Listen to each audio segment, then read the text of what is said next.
نحمده ونصلي على رسوله خاتم النبيين وعلى آله وأصحابه أجمعين إلى يوم الدين۔ دینی بھائیوں اور بہنوں، السلام علیکم ورحمۃ اللہ وبرکاتہ۔ آج میں کچھ وقفے کے ساتھ آپ کے سامنے حاضر ہو رہا ہوں اور انتہائی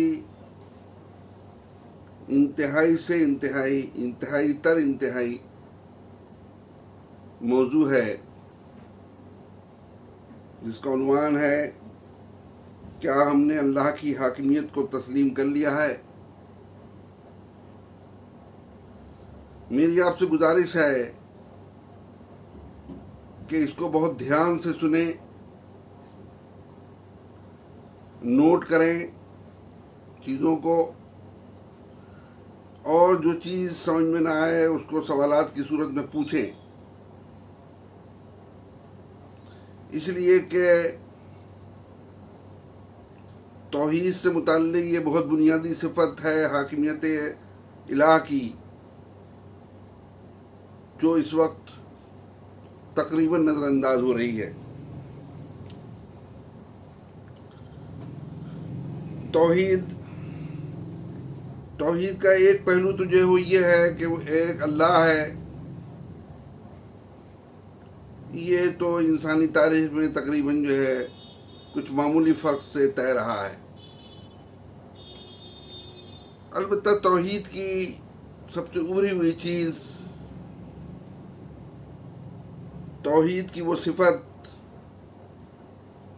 جو ہم پر سب سے زیادہ اثر انداز ہوتی ہے اور اللہ تعالیٰ چاہتا ہے کہ ہم اسے قبول کریں، وہ ہے حاکمیت کی۔ اس حاکمیت کی بھی دو قسمیں ہیں، ایک ہے تکوینی حاکمیت اور ایک ہے تشریعی حاکمیت۔ تکوینی حاکمیت کا مطلب یہ ہے کہ جیسے کہ اللہ تعالیٰ نے قرآن مجید میں متعدد مقامات پر فرمایا ہے کہ اللہ کے آگے آسمان و زمین اور اس میں جو بھی چیزیں ہیں اور جو مخلوق ہیں وہ اس کی تسبیح بیان کر رہی ہیں، یا اس کو سجدہ کر رہی ہیں، یا اس کے آگے سرنگوں ہیں۔ یعنی کہنے کا مطلب یہ ہے کہ باری تعالیٰ نے، خالق حقیقی اللہ نے ان چیزوں کو پیدا کرتے وقت جو ان کے لیے قوانین مقرر کیے ہیں، جو اصول و ضوابط مقرر کیے ہیں، وہ اس کی پابندی کر رہی ہیں، اور اس میں وہ چیزیں تو شامل ہیں جو کہ جاندار نہیں ہیں، وہ چیزیں بھی شامل ہیں جو جاندار ہیں، اور وہ چیزیں بھی شامل ہیں جن کا تعلق انسانوں اور جنوں فرشتوں سے ہے، اور خاص طور سے انسانوں اور جنوں سے۔ یعنی اس میں وہ چیزیں اللہ کی نافرمانی کر ہی نہیں سکتی، اور کرنے کی کوشش کریں گی تو اس کا فوراً نقصان بھی ان کے سامنے آ جائے گا۔ لیکن ایک دوسری جو ہے جو حاکمیت ہے، جس کو تشریعی حاکمیت کہا جاتا ہے، یعنی اللہ تعالیٰ نے جو انسان کو اختیار دیا ہے کہ اما شاکرا و اما کفورا، کہ ان چیزوں میں وہ دیکھتا ہے کہ بندہ شکر گزار ہے کہ نافرمان ہے، اسے اختیار کی آزادی دی ہے، لیکن یہ آزادی، اس کے نتائج جو ہیں یکساں نہیں ہیں۔ وہ اللہ تعالیٰ نے بتا دی ہیں کہ دیکھو ہم یہ چیزیں بتا رہے ہیں، اس کا حکم دے رہے ہیں، ان چیزوں کو منع کر رہے ہیں، اس کے مطابق کرو گے تو دنیا میں فائدے میں رہو گے، اور اصلی کی آخرت میں جو ہمیشہ کی زندگی ہے اس میں تم فائدے میں رہو گے، اور ہماری رجوعی کے نتیجے میں جنت ملنے والی ہے، ہمیشہ ہمیشہ کے لیے جنت اس کی نعمتوں سے مستفید ہو گئے۔ تو یہ جو حاکمیت ہے، اسی حاکمیت کے تحت پھر ہدایت، عبادت و اطاعت آتی ہے۔ اللہ کی حاکمیت، اب میں آپ کو جو ہے قرآن مجید کے ایک طالب علم ہونے کی حیثیت سے میں آپ کو موٹے طور سے کچھ امور آپ کے سامنے رکھوں گا جو اس سلسلے میں آپ کی رہنمائی کے لیے کافی ہوں گی، بشرطے کہ یہ ان لوگوں کے لیے جو رہنمائی حاصل کرنا چاہیں۔ قرآن مجید سے مسلمانوں کی دوری بے پناہ ہو گئی ہے، اور اس دوری نتیجے میں ضلالت و گمراہی ان کے اندر بڑھتی جا رہی ہے۔ قرآن مجید کا مطالعہ کریں اور اس پر غور و فکر کریں تو بہت سی چیزیں نکل کر کے آتی ہیں، اس لیے کہ اللہ تعالیٰ نے سورہ بقرہ کے شروع ہی میں فرمایا ہے ھدی للناس، کہ اس چیز کا جواب ہے جو سورہ فاتحہ میں بندہ اس سے کہتا ہے اللہ تعالیٰ سے کہ اہدنا الصراط المستقیم، کہ تو ہمیں سیدھے راستے پر چلا، تو اللہ تعالیٰ فرما رہا ہے یہ قرآن مجید ہے ھدی للناس، یہ لوگوں کے لیے ہدایت و رہنمائی ہے۔ تو یہ ہدایت و رہنمائی ہے، یہ تمام جو چیزیں ہیں جو دنیا میں شریعت سے متعلق ہیں اور آخرت میں اللہ اور اس کے مقاموں جنت اور جہنم وغیرہ سے متعلق ہیں، اللہ کی حقیقت سے متعلق ہیں، دنیا کی حقیقت سے متعلق ہیں، ان سب میں رہنمائی کرتی ہے۔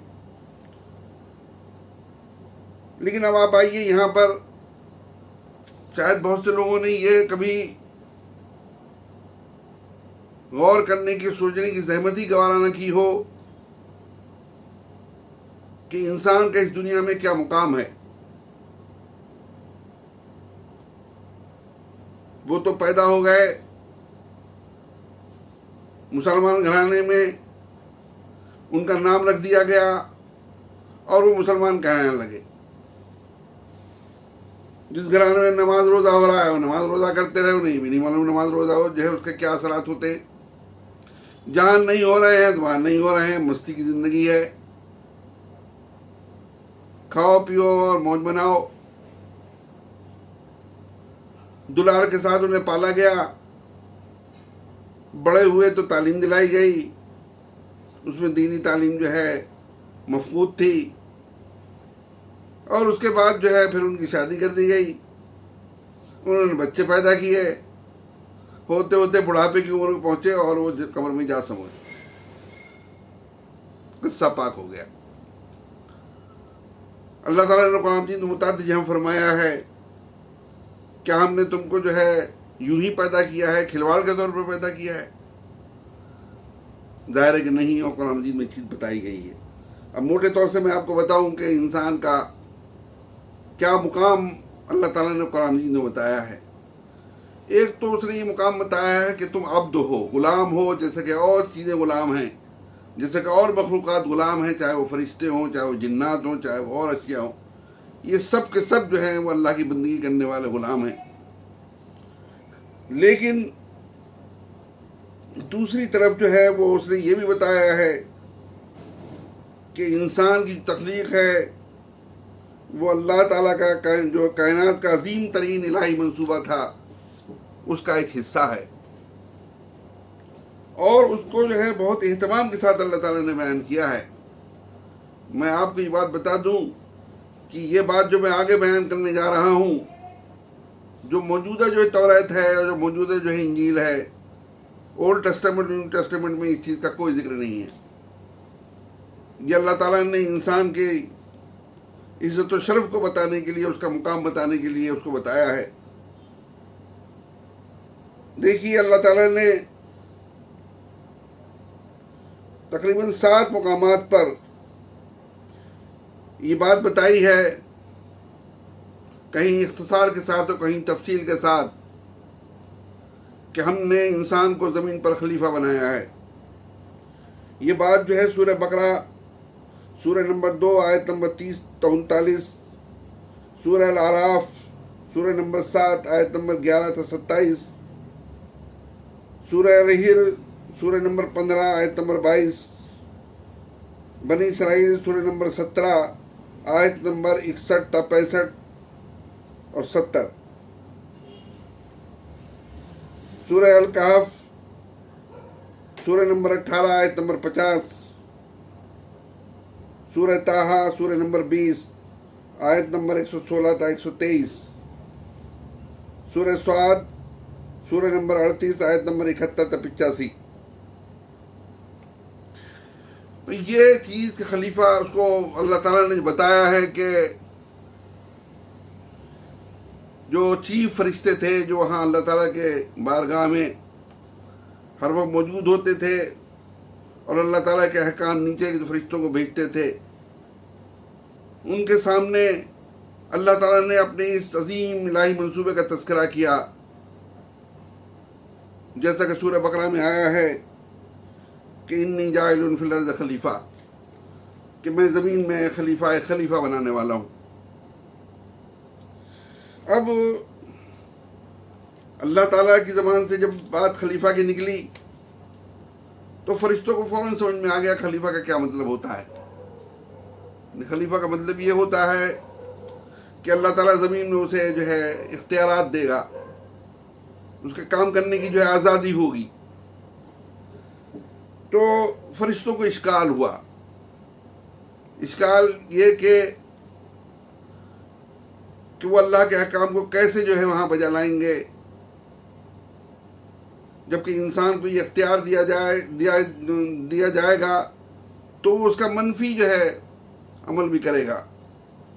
یہی وجہ ہے کہ سورہ بقرہ سورہ نمبر 2 آیت نمبر 30 میں فرشتوں نے اللہ تعالیٰ سے فرمایا، کہا کہ اتجعل فیہا من یفسد فیہا ویسفک الدماء، کیا تو اس میں وہ خلیفہ بنا رہا ہے اس کو جو کہ فساد بگاڑ پیدا کرے گا اور خوریزی کرے گا؟ تو اس کا جواب جو ہے وہ اللہ تعالیٰ نے انہوں نے فرشتوں نے بتا دیا کہ ہم جو ہے تیری تسبیح اور تیری تقدیس کرتے ہیں، ہمیں اعتراض نہیں ہے، ہم سمجھنا چاہتے ہیں۔ ظاہر ہے کہ اللہ تعالیٰ کا جو ہے منصوبہ یہ نہیں ہوا کہ اس سے جو ہے ظلم و زیادتی پھیلے، کفر و شرک اور خون بہے، لیکن اللہ تعالیٰ جب کسی کو خلیفہ بنا رہا ہے تو فرشتوں کے سامنے یہ چیز آئی کہ اس سے کیسے نپٹا جائے گا۔ اب دیکھیے یہاں پر یہ چیز آتی ہے کہ لوگ جو ہیں وہ کہتے ہیں کہ اللہ تعالیٰ نے جو ہے علم اسما جو ہے انسان کو، آدم علیہ السلام کو علم اسما جو ہے سکھائے، اور علم اسما جب جو ہے وہ آدم علیہ السلام نے فرشتوں کے سامنے پیش کیے تو وہ جواب اس کا نہیں دے پائے، اور پھر آدم علیہ السلام نے جو اللہ تعالیٰ نے انہوں نے بتایا تھا اس کا جواب آدم علیہ السلام نے دیا۔ لیکن وہ اس وقت کہتے وقت یہ بھول جاتے ہیں لوگ کہ علم اسما جو ہے، علم اسما بتانے سے، سکھانے سے کیا فرشتوں کا اشکال دور ہو گیا؟ یا آپ دیکھیں گے کہ پوری انسانی تاریخ میں جن قوموں نے ترقی کی ہے اور ترقی کے بعد جو ہے سرکشی نافرمانی کی ہے اور وہ عذاب کا شکار ہوئی ہیں، وہ سب جو ہے علم اشیاء میں کمال کا درجہ رکھتی تھی۔ بلکہ اللہ تعالیٰ نے کئی قوموں کے بارے میں یہ بھی کہا ہے کہ ان جیسی قوم کبھی پیدا ہی نہیں ہوئی اس معاملے میں۔ موجودہ دور کو لیجئے، جو مذہب سے منحرف ہو کے جمہوریت کی علم بردار قومیں ہیں، جو اپنی نفس کی خواہشات پر، قوم کی خواہشات پر سب کچھ کر رہی ہیں، وہ علم اشیاء میں کتنی آگے بڑھی ہوئی ہیں۔ تو فرشتوں کا اشکال کہاں دور ہوا؟ حقیقت جو ہے وہ یہ ہے کہ اللہ تعالیٰ نے آدم علیہ السلام کو جو بتائے تھے نام، وہ انبیاء کے نام تھے، وہ رسولوں کے نام تھے، وہ اہل ایمان کے نام تھے، اور یہ بتایا تھا کہ ہم جو ہے انسان کو یوں ہی نہیں چھوڑ دیں گے خلیفہ بنا کر کے، بلکہ اس کی ہدایت کا ایک پورا انتظام کریں گے، رسول بھی بھیجیں گے، انبیاء بھی بھیجیں گے، کتابیں بھی بھیجیں گے۔ اور یہی نام جب جو ہے فرشتوں کے سامنے آئے تو فرشتوں کا جو اشکال تھا وہ دور ہو گیا، اور پھر اللہ تعالیٰ نے انہیں حکم دیا کہ آدم کے آگے سجدہ کرو، تو انہوں نے سجدہ کیا۔ اب سوال یہ پیدا ہوتا ہے سجدہ کیوں کیا، سجدہ کیا چیز تھی، کیوں اللہ تعالیٰ نے سجدہ کرایا تھا؟ وہ اس لیے کہ خلیفہ زمین میں خلیفہ بنایا جا رہا ہے، اس کو تسلیم کر لو، اختیارات دیے جا رہے ہیں، من جانب اللہ اختیار دیے جا رہے ہیں، ایک عظیم جو ہے منصوبے کے تحت انسان کو اوپر بڑھایا جا رہا ہے۔ سورہ بنی اسرائیل میں اللہ تعالیٰ نے فرمایا وَلَقَدْ كَرَّمْنَا بَنِي آدَمَ وَحَمَلْنَاهُمْ فِي الْبَرِّ وَالْبَحْرِ کہ ہم نے آدم کے بیٹوں کو عزت و تکریم دی ہے اور اسے خشکی اور تری پر جو ہے سواریاں عطا کی ہیں۔ یہ عزت و تکریم ہی تھی۔ فرشتوں جیسا کہ آپ کو معلوم ہے کہ فرشتوں نے سجدہ کیا اور فرشتوں کو سجدہ کرنا ہی تھا، لیکن وہاں موجود تھی ایک جو ہے ہستی جو کہ جنوں کی نمائندہ تھی اور اپنی عبادت کی اور تقوی کی وجہ سے بہت آگے بڑھی ہوئی تھی۔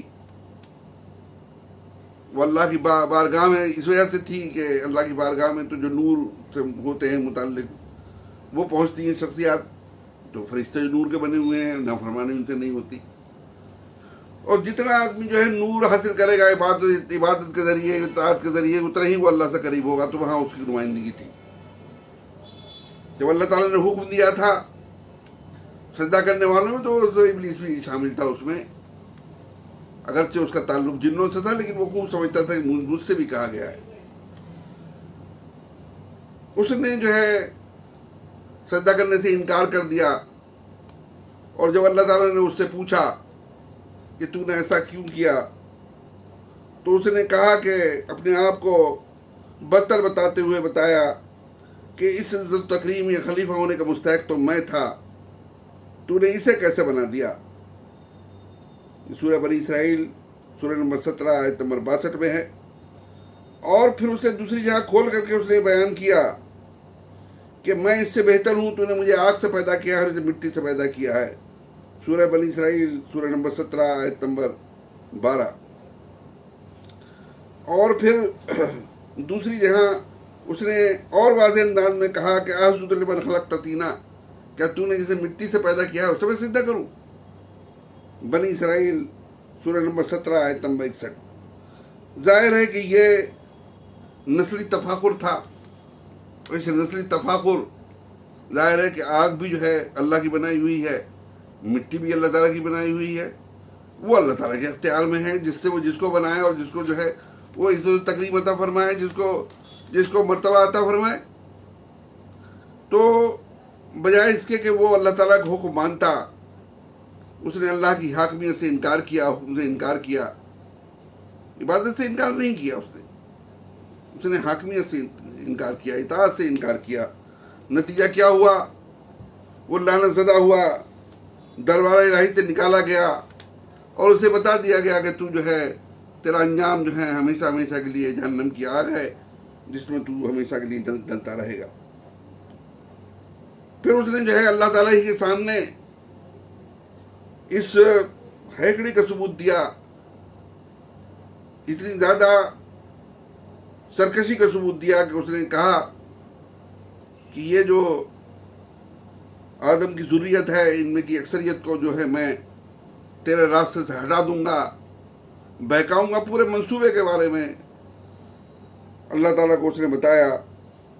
البتہ یہ اس نے کہا کہ تو مجھے قیامت تک کے لیے مہلت دے دے، اسے وہ مہلت دی گئی۔ سنتے رہیے، اللہ تعالیٰ نے آدم و حوا کو، جیسا کہ میں نے آپ سے بتایا کہ اگرچہ انہیں زمین کا خلیفہ بنایا گیا تو زمین پہ بھیجنا تھا، لیکن اس سے پہلے یہ بتانے کے لیے کہ تمہارا جو ہے مقام کیا ہے، تمہاری اصل سکونت کیا ہے، تمہیں کہاں آنا ہے، اس لیے جنت میں اللہ تعالیٰ نے آدم و حوا کو بھیجا۔ لیکن یہ بتا دیا چونکہ ابلیس جو ہے دشمن ہو چکا تھا آدم کا، اور اسے بڑی اپنی ذلت و خواری محسوس ہو رہی تھی، اور اس نے اللہ تعالیٰ سے کہا تھا کہ تو نے جو ہے مجھے اس کو عزت و تکریم دے کر کے خلیفہ بنا کر کے مجھے گمراہ کیا ہے، نہیں میں اس کی وجہ سے گمراہ ہوا ہوں، غلط راستے پہ پڑا ہوں، اپنی غلطی اللہ تعالیٰ پر ڈالنے کی کوشش کی۔ تو اللہ تعالیٰ نے بتایا کہ تمہارا کھلا ہوا دشمن ہے، دیکھو تم جنت میں جا رہے ہو، خوب کھاؤ پیو مستی مارو، لیکن دیکھو یہ درخت ہے، اس کے قریب نہ جاؤ، اس کے درخت نہ کھاؤ۔ یہ ایک آزمائش کے طور پر اس لیے تھا کہ زمین میں جو ہے ابلیس اعلان کر چکا تھا کہ میں جو ہوں بہکانے کی پوری کوشش کروں گا. یہاں پر جو ہے ایک ریہرسل کرائی جا رہی تھی. جیسا کہ قرآن مجید میں آیا ہے کہ ابلیس نے آدم و حوا کو بہکایا اور یہ کہا تم فرشتے ہو جاؤ گے, ہمیشہ زندگی ملے گی, اور تم جو پھل کھاؤ, پھل کھا کے دیکھو. اور دونوں نے پھل کھایا اور اس کے نتیجے میں جنت کی خلط جو ہے انہیں اتر گئی. ظاہر وہ نور سے بنی ہوئی تھی, نافرمانی کے نتیجے میں, اللہ کی نافرمانی, حاکمیت نہ ماننے کے نتیجے میں بدن سے اتر گئی. وہ جنت کے پتوں سے اپنے جو ہے سطر ڈھانکنے لگے اور اس طرح سے جو ہے جنت سے محروم ہو گئے, جنت سے وہ نکال دیے گئے. لیکن اس کے ساتھ ساتھ یہ ہوا کہ انہیں ندامت ہوئی, شرمندگی ہوئی. اللہ تعالیٰ نے جب ان دونوں سے پوچھا کہ جب میں نے تمہیں منع کیا تھا تو تم نے پھر ایسا کیوں کیا, تو ابلیس کے بالکل برعکس انہوں نے کہا, کوئی تعویل نہیں کی. انہوں نے یہ نہیں کہا کہ ابلیس نے ہمیں بہکایا, اس نے ان چیزوں کے بارے میں کہا تھا تو ہم سے غلطی ہوئی. انہوں نے سیدھے سیدھے کہا ربنا ظلمنا انفسنا وَإِن لَمْ تَغْفِرْ لَنَا وَتَرْحَمْنَا لَنَكُونَنَّ مِنَ الْخَاسِرِينَ. اے ہمارے رب, ہم دونوں نے ظلم کیا ہے, اپنے اوپر ظلم کیا ہے. وہاں ابلیس نے کہا تھا کہ تو نے مجھے گمراہ کیا ہے. یہ دونوں کہہ رہے ہیں ہم نے اپنے اوپر ظلم کیا ہے, اگر تو مغفرت نہ فرمائے گا, رحم نہیں فرمائے گا تو ہم گھاٹا اٹھانے والوں میں سے. اور قرآن مجید میں یہ بھی ہے کہ یہ الفاظ بھی اللہ تعالیٰ نے سکھائے ان کو, اس لیے کہ دل میں ان میں ندامت تھی, شرمندگی تھی, احساس تھا, رغبت تھی اللہ تعالیٰ کی طرف.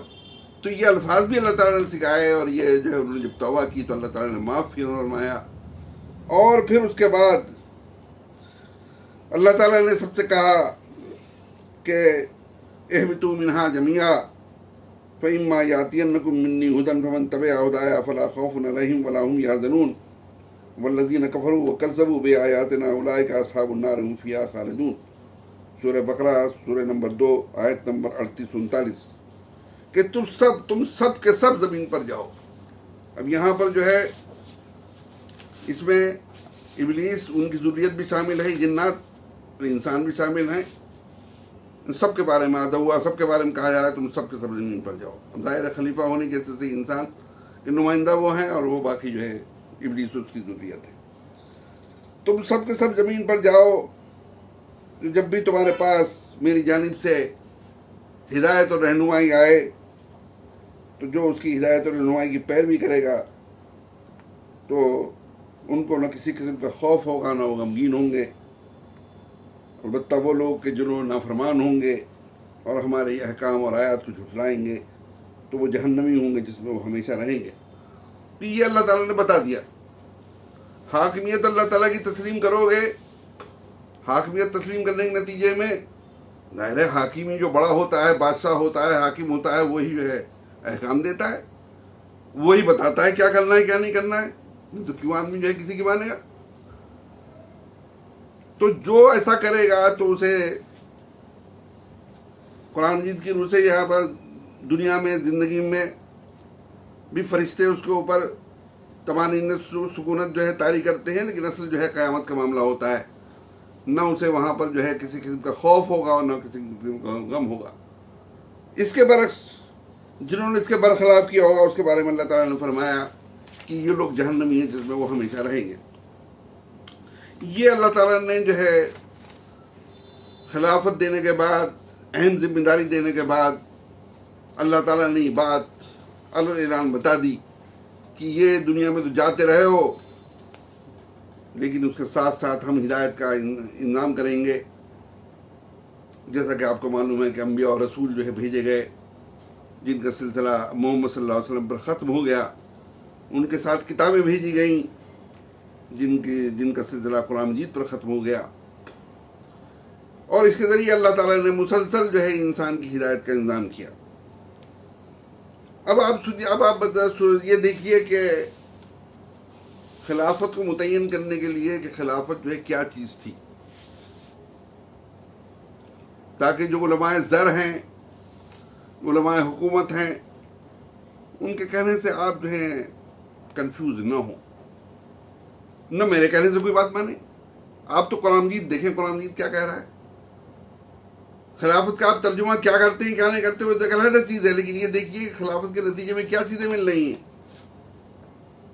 اللہ تعالیٰ نے فرمایا کہ هو الذی خلق لکم ما فی الارض جمیعا، سورہ بقرہ سورہ نمبر 2 آیت نمبر 29، کہ اللہ ہی وہ ذات ہے جس نے تمہارے لیے زمین میں جتنی تمام چیزیں ہیں وہ سب پیدا کی ہیں۔ یعنی انسان کے لیے زمین بنائی گئی ہے، اور زمین کی تمام چیزیں جو ہیں انسان کے لیے بنائی گئی ہیں۔ اس میں چیز وہ ختم ہو جاتی ہے کہ جس میں یہ بتایا جاتا ہے کہ جنات کے لیے زمین بنائی گئی، اللہ تعالیٰ بتا رہا ہے نہیں، زمین جو ہے ہم نے انسان کے لیے بنائی ہے، اس کی نعمتیں تمام کی تمام۔ اس کے بعد جو ہے وہ دوسری جگہ اللہ تعالیٰ فرماتا ہے وَسَخَّرَ لَكُم مَّا فِي السَّمَاوَاتِ وَمَا فِي الْأَرْضِ جَمِيعًا مِّنْهُ، سورہ الجاسیہ سورہ نمبر 45 آیت نمبر 13، کہ اس نے تمہارے لیے آسمانوں میں جتنی بھی چیزیں ہیں اور زمین میں جتنی بھی چیزیں ہیں سب کی سب اپنی جانب سے تمہارے فائدے کے لیے لگا دی ہے۔ پوری کائنات جو ہے وہ اللہ تعالیٰ نے انسان، کتنا بڑا اعزاز جو ہے اللہ تعالیٰ نے انسان کو دیا ہے۔ کائنات کی جتنی بھی چیزیں ہیں سب انسان کے فائدے کے لیے کام کر رہی ہیں۔ اللہ تعالیٰ فرما رہا ہے یہ تمام کی تمام کام کر رہی ہیں اور یہ اس کی جانب سے ہے، اس نے یہ بات طے کی ہے کہ انسان کو یہ تمام چیزیں فائدہ پہنچائیں گی۔ یہ تو دو مختصر جو ہیں آیات تھی جو میں نے آپ کو بتائی ہیں، ورنہ کہ پورے قرآن جن میں بکھری پڑی ہوئی چیزیں جو اللہ تعالیٰ نے کھول کر کے علیحدہ علیحدہ کر کے بتایا ہے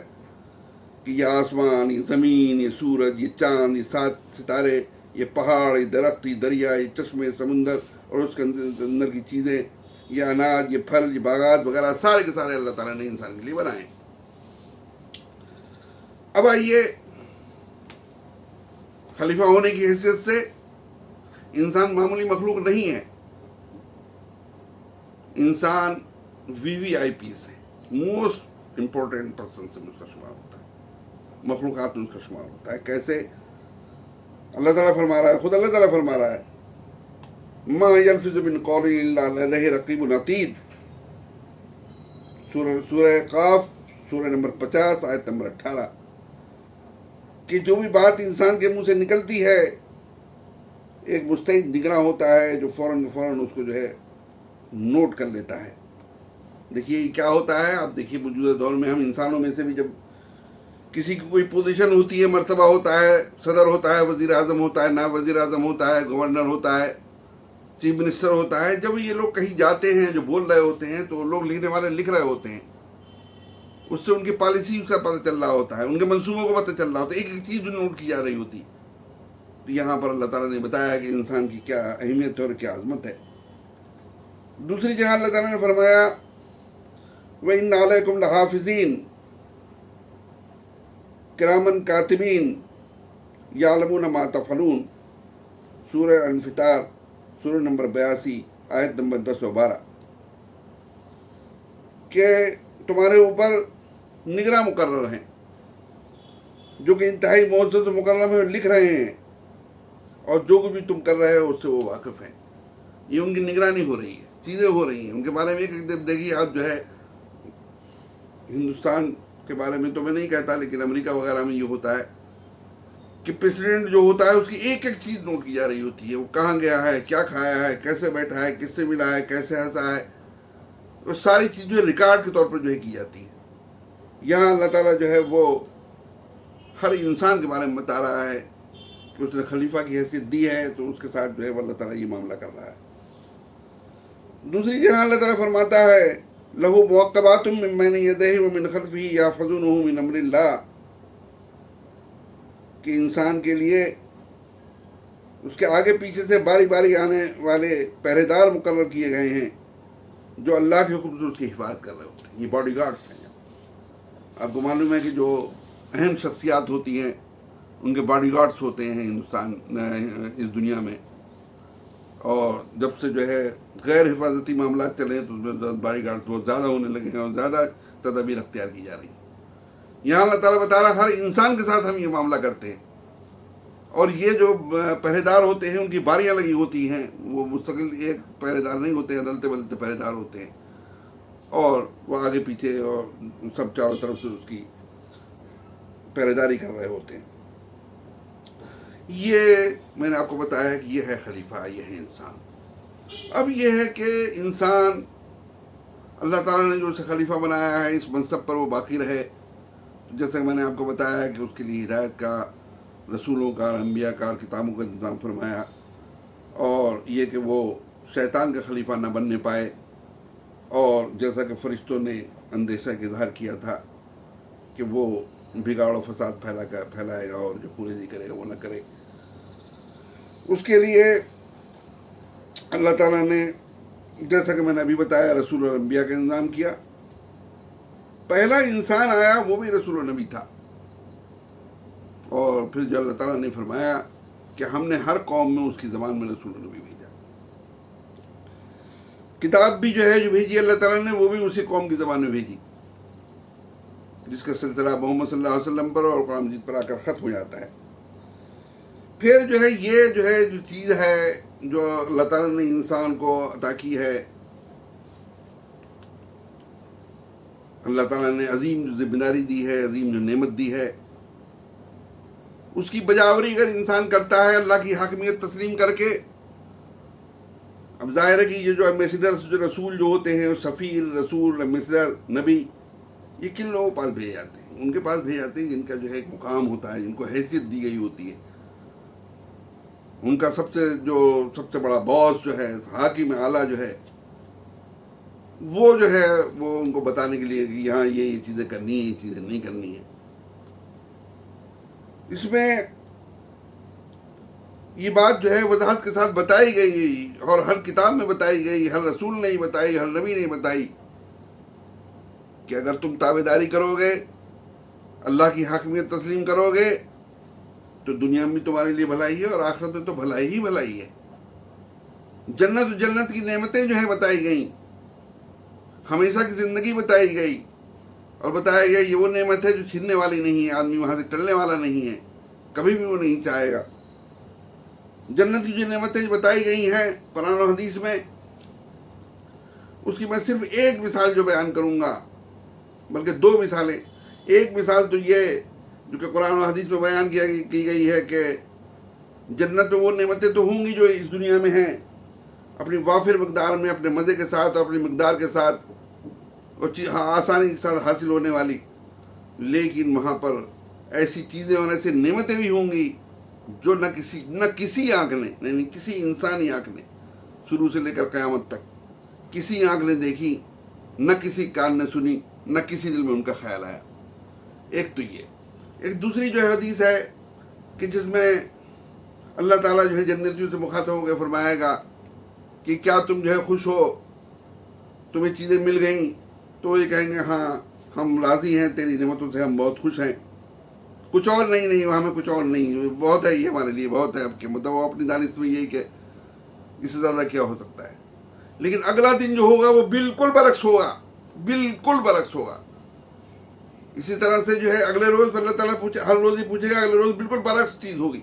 یعنی آپ انسانی تصور کیجئے، اس میں اسے تصور میں نہ آنے والی چیز ہے کہ کیا جنت میں اللہ تعالیٰ نے نعمتیں عطا کی. اسی طرح سے جہنم کی وجہ سنائی ہے کہ اگر یہ اتنا بڑا اعزاز ہے، اس کی ناقدری کی گئی، اس کی ذمہ داریاں نہیں پوری گئیں، اللہ کی خلافت، اللہ کی عطا کی ہوئی خلافت کو پھینک کر کے شیطان کی خلافت قبول کر لی گئی، تو ایسے لوگوں کے لیے جہنم کی آگ ہے، جہنم کی سزائیں ہیں، بدترین سزائیں ہیں، جہاں وہ ہمیشہ رہیں گے. دیکھیے میں آپ سے بتاؤں کہ اللہ تعالیٰ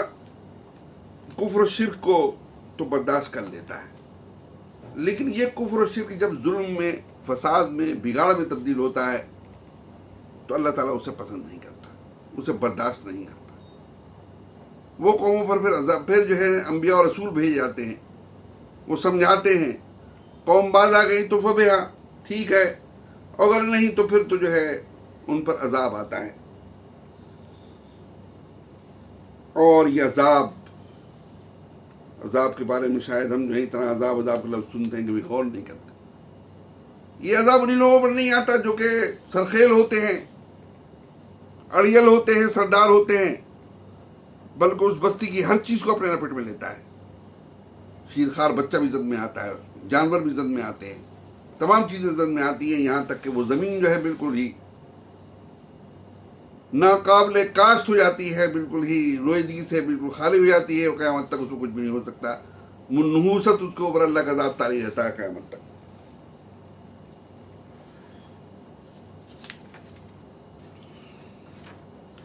دیکھیے اللہ تعالیٰ نے جہاں قرآن مجید میں جنت کی نعمتوں کا تذکرہ کیا ہے، وہاں اللہ کی حاکمیت نہ ماننے والوں کے لیے جس طرح تذکرہ کیا ہے، اس میں خود جو ہے اللہ کی حاکمیت خود بول رہی ہے۔ مثال کے طور پر سورہ قمر ہے، سورہ قمر ان صورتوں میں سے ایک ہے کہ بڑی جلالی صورت ہے، بہت ہی جلالی صورت ہے۔ اللہ کے رسول صلی اللہ علیہ وسلم نے فرمایا کہ سیبتنی سورۃ ہود و امثالھا، سورہ ہود اور ان جیسی صورتوں نے بوڑھا کر دیا ہے۔ سورہ ہود میں بھی اسی قسم کا ہے، قوموں کے بارے میں بتایا گیا، رسول آئے، انہوں نے اللہ کا پیغام ان کے سامنے رکھا، انہوں نے ماننے سے انکار کیا، وہ استکبار کیا، انہیں وارننگ دی گئی، نہیں ماننے اور عذاب کا شکار ہو۔ سورہ قمر میں جو ہے وہ اور بہت مختصر انداز میں بتایا گیا ہے۔ مثال کے طور پر نوح کے بارے میں بتایا گیا ہے، قوم نوح کے بارے میں، کہ نہ ماننے کے نتیجے میں ان پر پانی کا عذاب آیا۔ اس کے بعد آخر میں اللہ تعالیٰ فرماتا ہے وَلَقَدْ تَرَكْنَا آیَةً فَهَلْ مِن مُدَّكِرٍ فَكَيْفَ كَانَ عَذَابِي وَنُذُرِ وَلَقَدْ يَسَّرْنَا الْقُرْآنَ فَهَلْ مِن مُدَّكِرٍ۔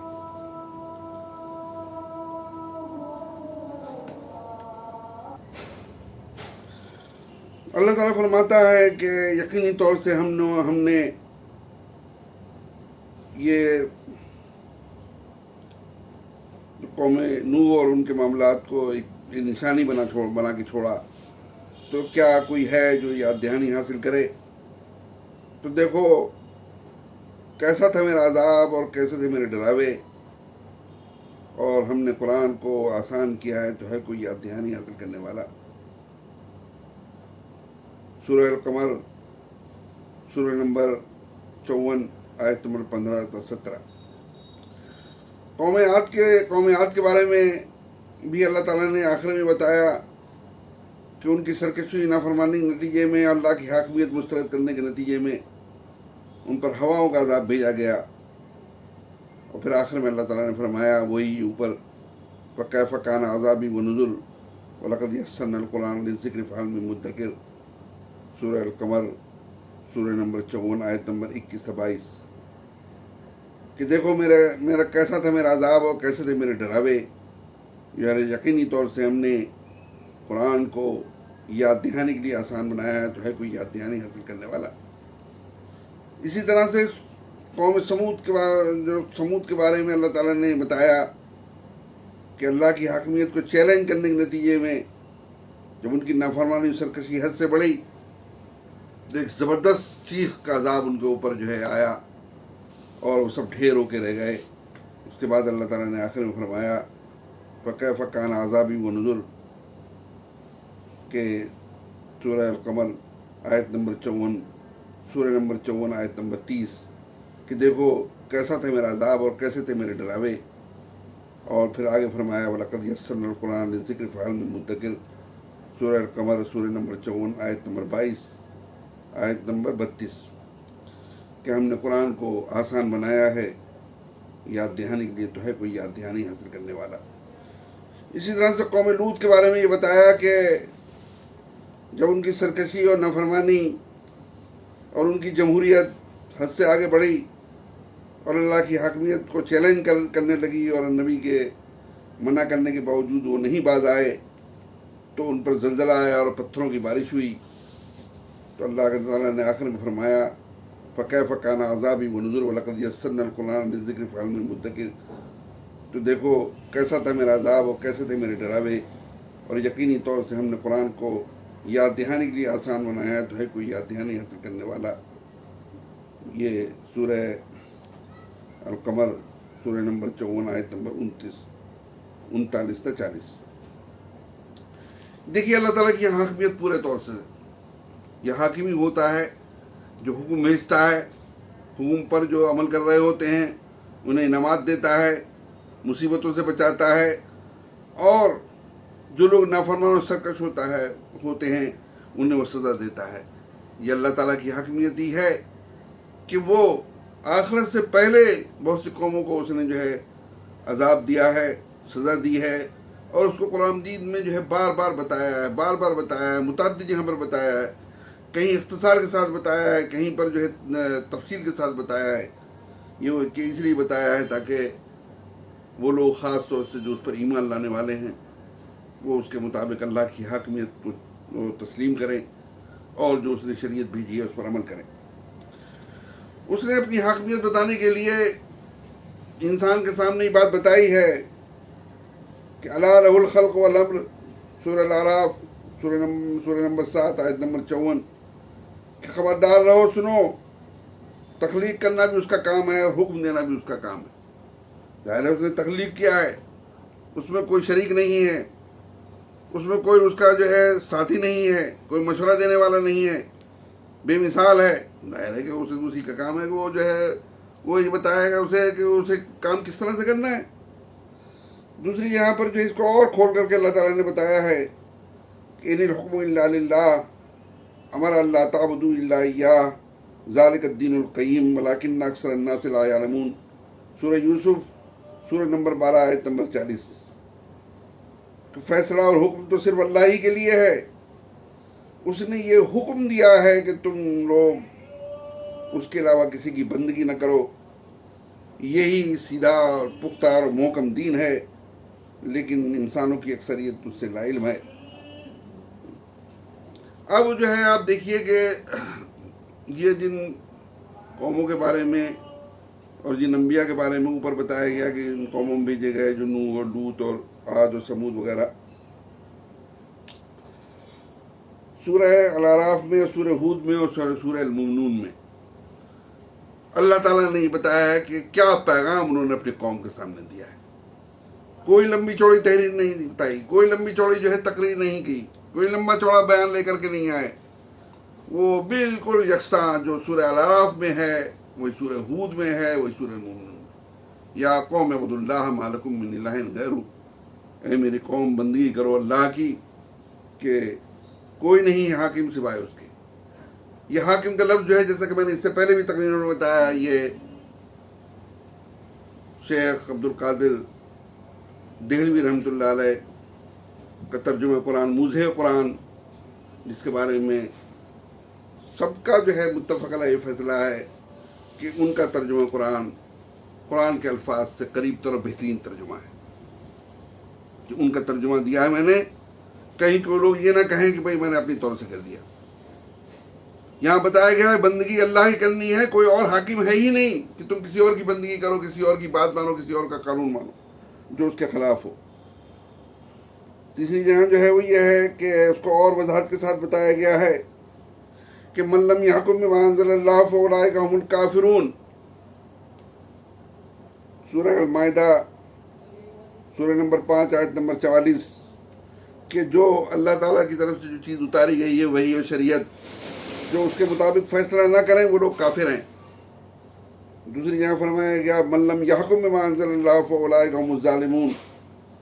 جو اللہ تعالیٰ کی اتاری ہوئی شریعت کے مطابق فیصلہ نہ کریں، حکم نہ دیں، وہ لوگ ظالم ہیں، سورہ المائدہ سورہ نمبر 5 آیت نمبر 45۔ پھر تیسری جگہ اسی چیز کو دہرایا گیا کہ من لم یحکم بما انزل اللہ فاولئک هم الفاسقون،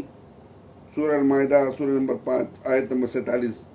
کہ جو اللہ تعالیٰ کی اتاری ہوئی شریعت کے مطابق فیصلہ نہ کریں وہ لوگ فاسق ہیں۔ یعنی آپ دیکھیے، آپ جو ہے یہ حاکمیت جو ہے، میں نے پوچھا کہ تسلیم کی ہے کہ نہیں کی ہے ہم نمازیں تو پڑھ رہے ہیں، وہ نمازیں بھی کتنے پرسنٹ لوگ پڑھ رہے ہیں، 2%، 2.5%، لیکن ان نماز پڑھنے والوں سمیت دوسرے تمام کے تمام مسلمان اللہ کی شریعت سے جو ہے منکر ہیں، باغی ہیں۔ آپ دیکھ لیجئے اپنے معاملات میں،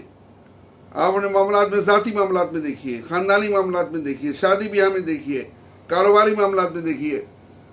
موت و غمی کے معاملات میں دیکھیے، وراثت کے معاملات میں دیکھیے، کہیں پر بھی اللہ کی شریعت، اللہ کی حاکمیت نہیں ہے، اس سے ہمیں نے انکار کر رکھا ہے۔ اور اس سب کے نتیجے میں جب جو ہے دنیا میں اللہ کا عذاب آ رہا ہوتا ہے، تنبیہ اللہ کی آ رہی ہوتی ہے بتانے اور جگانے کے لیے، تو بجائے اس کے کہ ہم جو ہیں اس سے باز آ جائیں، ہم باز نہیں آتے، اس میں آگے بڑھتے ہیں۔ دیکھیے وراثت کا مسئلہ لیجیے آپ، دیکھیے آپ جو ہے سود کا مسئلہ لیجئے، وراثت کا مسئلہ لیجئے، قتل مومن کا مسئلہ لیجئے، یہ جو حاکم ہے اللہ تعالیٰ اس نے بتایا ہے قرآن مجید میں کہ یہ عمل کرنے والوں کو جو ہے ایمان قابل قبول نہیں، ہمیشہ کے لیے جہنم میں جائیں گے۔ لیکن کیا ہم بعد آنے والے ہیں؟ کتنے لوگ ہیں جو کہ سود سے بچے ہوئے ہیں؟ ایسے علماء زر آپ کو ملیں گے، ایسے علماء حکومت آپ کو ملیں گے، ایسے علماء خواہشات آپ کو ملیں گے جو کہ قوم میں لوگوں میں اپنی وقت بڑھانے کے لیے، دعوتیں کھانے کے لیے، چندے جمع کرنے کے لیے وہ اللہ کی حرام کردہ چیز کو حلال کر رہے ہوں گے۔ لیکن انہی مولویوں سے پوچھئے، انہی نام نہاد علماء زر سے پوچھئے، کیا انہوں نے اپنی بیویوں کو مہر دیا ہے؟ کیا انہوں نے جو ہے وراثت میں خواتین کو حصہ دیا ہے؟ خود آپ کو پتہ چل جائے گا کتنے پانی میں لوگ ہیں۔ ظاہر ہے کہ اگر یہ کریں گے تو اس سے بھی بچ رہے ہوں گے، اگر وہ نہیں کر رہے ہوں تو اس سے بھی نہیں بچ رہے ہوں گے۔ تو یہاں پر پھر دیکھیے کہ آپ جو ہے اس میں اللہ کی حاکمیت سے کس طرح سے ہم منکر ہو رہے ہیں، اس سے باغی ہو رہے ہیں، اس سے سرکشی کی راہ اختیار کر رہے ہیں۔ اللہ کی حاکمیت صرف دنیا میں نہیں، آخرت میں بھی اللہ کی حاکمیت کو ماننا ضروری ہے۔ آپ دیکھیے کہ ہم سورہ فاتحہ میں پڑھتے ہیں مالک یوم الدین، بدلے کے دن کا وہ مالک ہے، مالک و مختار ہے بدلے دن کا، کوئی اور نہیں جو کہ ذرہ برابر بھی کچھ کر سکے۔ یہ روزانہ ہم پڑھتے ہیں۔ اس کے بعد اس کے علاوہ جو ہے اللہ تعالیٰ نے قرآن مجید میں متعدد جہاں فرمایا ہے۔ میں ایک اور آیت پڑھتا ہوں آپ کے سامنے، الملک یومئذ الحق، کہ اس دن جو ہے اقتدار جو ہوگا وہ سرتسر وہ اللہ کا ہوگا، اللہ برک کا ہوگا۔ سورہ الفرقان سورہ نمبر 25 آیت نمبر 26۔ اسی طرح سے شفاعت کا معاملہ ایسا ہے کہ جو کہ اللہ کے رسول کے زمانے میں بھی شفاعت میں لوگوں نے بڑی گڑبڑی کی تھی، اور آج بھی مسلمان جو ہیں وہ شفاعت کے تعلق سے بہت گڑبڑی مبتلا ہیں۔ لیکن اللہ تعالیٰ نے یہ بات بتا دی، قرآن مجید میں جگہ جگہ شفاعت سے متعلق بات بتائی ہے۔ میں اس میں آپ کو پڑھ کے سناتا ہوں 2 آیتیں کہ من ذا الذی یشفع الا باذنہ، کون ہے کہ جو اللہ کے اذن کے بغیر شفاعت کر سکے۔ دوسری جہاں اللہ تعالیٰ نے فرمایا یومئذ لا تنفع الشفاعۃ الا لمن اذن له الرحمن ورضی له قولا، سورہ طٰہٰ سورہ نمبر 20 آیت نمبر 109، کہ اس دن شفاعت جو ہے کسی کو فائدہ نہیں پہنچائے گی سوائے اس کے کہ رحمان جس کو شفاعت کی اجازت دے اور اس کی اس بات پر جو ہے وہ راضی ہو۔ یعنی اللہ جو شفاعت ہوگی وہ اللہ تعالیٰ کی اجازت سے ہوگی، اور جس کے لیے ہوگی جو کرے گا وہ، اور جس کے لیے کی جائے گی وہ، سب کے لیے اللہ تعالیٰ کی رضامندی جو ہے ضروری ہے۔ یہ ہے صورتحال اللہ کی حاکمیت کی۔ یہاں ہم دیکھیں کہ ہم توحید کا نام تو لیتے ہیں، اللہ کا تو نام لیتے ہیں، بلکہ اس حد تک جو ہے معاملہ آگے بڑھا ہوا ہے کہ جگہ جگہ سے کہیں کسی جانور پر اللہ کا دکھا رہے ہیں، کسی درخت پر دکھا رہے ہیں، کسی پھل پہ دکھا رہے ہیں، کہیں کسی میں دکھا رہے ہیں۔ ایک تماشا مچا ہوا ہے۔ ارے اس اللہ کے بارے میں کون منکر ہے؟ کوئی منکر نہیں اس اللہ کے بارے میں۔ وَلِلَّهِ الْأَسْمَاءُ الْحُسْنَىٰ، اس کے جو بہترین نام ہے، جو مختلف زبانوں میں مختلف ناموں سے پکارا جاتا ہے، وہ اللہ جو ہے عربی میں جو ہے وہ اللہ کے نام سے، دوسری اور زبانوں میں دوسرے نام سے، اس سے کون منکر ہے؟ بات تو یہ ہے کہ اللہ کی حاکمیت تسلیم کی جائے، اللہ کی عبادت و اطاعت کی جائے۔ وہ کتنی آپ کر رہے ہیں وہ نہیں کر رہے ہیں، یہ تماشا بنائے ہوئے ہیں۔ یہ جو ہے وہ ساورنٹی آف اللہ، حاکمیت الہ، اطاعت الہی، اور جو ہے جس طرح سے پامال ہو رہی ہے جمہوریت کے نتیجے میں، ڈیموکریسی کے نتیجے میں، آپ سوچئے ذرا، بتائیے مجھے، آپ بتائیے، کوئی گنجائش ہو تو بتائیے، میں بھی جو ہوں کو نکالوں، نہیں تو اللہ کی بغاوت سرکشی سے باز آ جائیے۔ بتائیے کہ کیا رسول اور کوئی رسول اور نبی اس کی یہ مجال ہے کہ اللہ کے جو احکام ہیں ان میں تبدیلی کر سکے بغیر اللہ کی مرضی کے؟ ظاہر نہیں۔ مرزا غلام احمد قادیانی جو کہ 19ویں صدی یا 20ویں صدی، 19 صدی کے آخر اور 20ویں صدی کے شروع کی ایک جو ہے شخصیت تھی، اس نے جب انگریزوں کے اس میں آ کر کے کچھ احکام منسوخ کرنا چاہے تو اسے یہ معلوم تھا کہ یہ کام جو ہے نبی ہی کر سکتا ہے، تو اس نے نبوت کا دعویٰ کیا اور پھر سود اور دوسری تمام جہاد اور تمام چیزوں کو اس نے جو ہے ختم کیا۔ لیکن آج کیا ہے، جب رسول نہیں کر سکتے، صحابہ نے نہیں کیا، کوئی ایک عالم جو ہے نہیں ملے گا آپ کو جو یہ کہے کہ اللہ تعالیٰ کی جو ہے یہ منصوص حکم ہے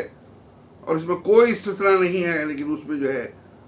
وہ کوئی تبدیلی جو ہے کرے۔ کتنے ہی عالم جمع ہو جائیں، ظاہر نہیں کر سکتے اس کو۔ لیکن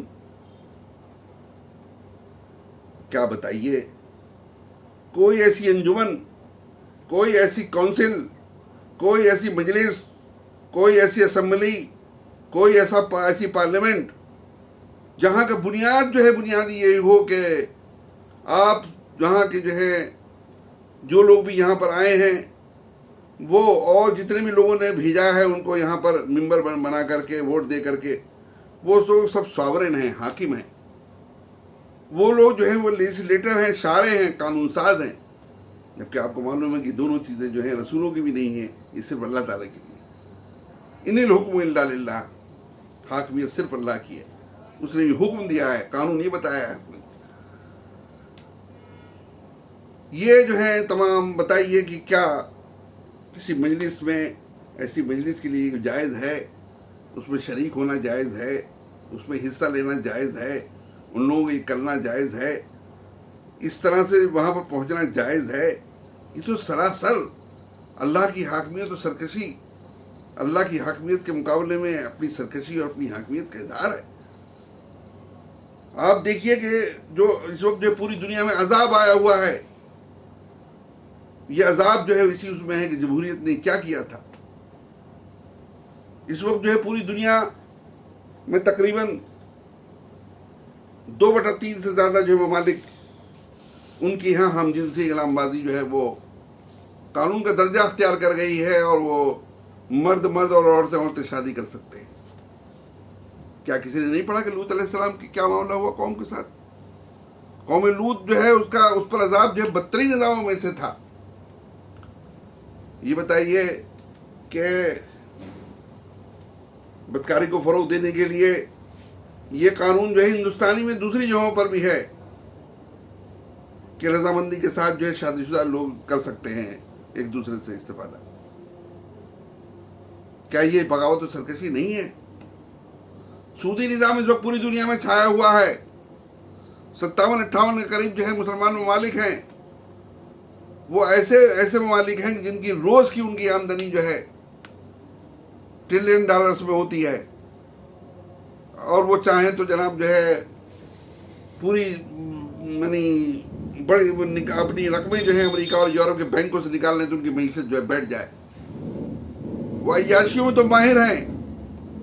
وہ لوگوں کو جو دینے دلانے میں ماہر ہیں، لیکن کیا انہوں نے یہ سوچا اور اس سلسلے میں کوشش کی کہ سودی نظام سے اپنے آپ کو بچائیں اور دوسروں کو جو ہے بچانے کی کوشش کریں؟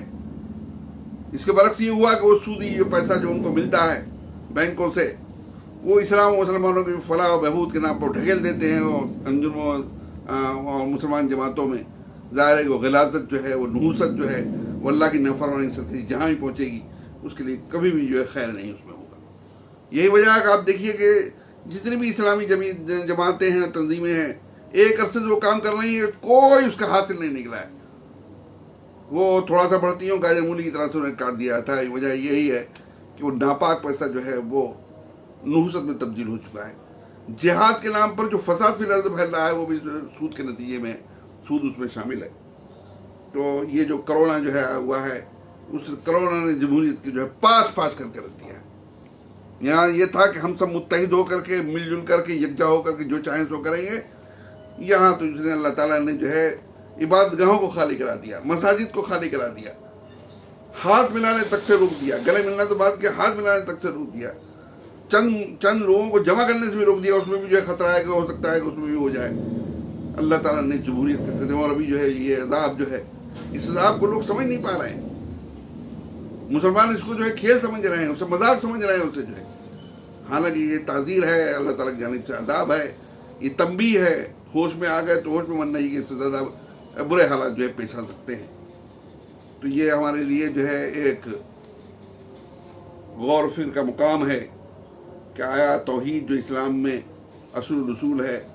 توحید کی جو بنیادی عنصر ہے حاکمیت الہ، جس سے تمام چیزیں وجود میں آتی ہیں، نکل کے آتی ہیں، شریعت و ہدایت وغیرہ، آیا ہم نے اس کو صحیح معنی میں تسلیم کیا ہے کہ نہیں کیا ہے، یا اس کا ہم کھلے عام مذاق اڑا رہے ہیں اور سرکشی اور نافرمانی میں مبتلا ہیں۔ اللہ تعالیٰ سے دعا ہے کہ ہمیں دین کا صحیح فہم عطا فرمائے اور اس پر عمل کرنے کی توفیق دے۔ وآخر دعوانا الحمد للہ رب العالمین۔ سبحان اللہ وبحمدہ، سبحان اللہ العظیم۔